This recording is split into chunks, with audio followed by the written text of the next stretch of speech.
Terungkap kekasih Tabara tenggelamkan Dante, sempat tengok kanan kiri. Polisi menetapkan Yuda Arfandi, kekasih Tabara Tiasmara sebagai tersangka dalam kasus meninggalnya Dante. Penangkapan Yuda Arfandi dianggap sudah berdasarkan bukti yang cukup. Yuda Arfandi menjadi tersangka penyebab Dante meninggal. Mendapat rekaman CCTV saat anak Tabara Tiasmara dan Akar Dimas tengah berenang bersama Yuda Arfandi. Dari rekaman CCTV itu terlihat kondisi kolam renang cukup sepi. Bocah berusia 6 tahun itu terlihat sedang berada di pinggir kolam renang.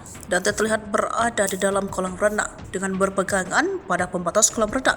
Sedangkan satu anak lainnya juga berada di dekat Dante. Yuda Arfandi terlihat berada di belakang Dante. Terekam Yuda Arfandi sempat melihat keadaan sekitar sebelum mendekati Dante.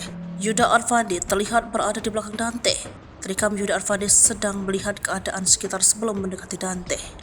Saat berada di belakang Dante, Yuda Arfandi kemudian menenggelamkan tubuh Dante ke dalam air hingga tak terlihat ke permukaan. Korban tampak berusaha untuk menghirup udara. Selang beberapa waktu, korban dan pelaku keluar dari kolam renang. Pelaku pun tampak sedang memberikan bantuan terhadap korban. Namun korban telah terkulai di pelukan pelaku. Sementara satu anak perempuan yang berenang bersama Yuda Arfandi dan Dante hanya melihat peristiwa itu tanpa melakukan apa-apa.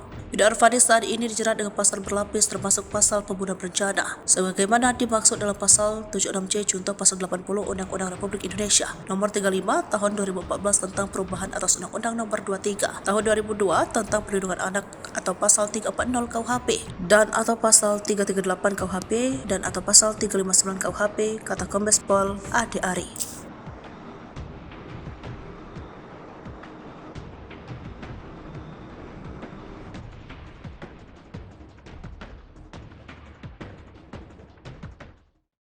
Download Tribun X sekarang, menghadirkan lokal menjadi Indonesia.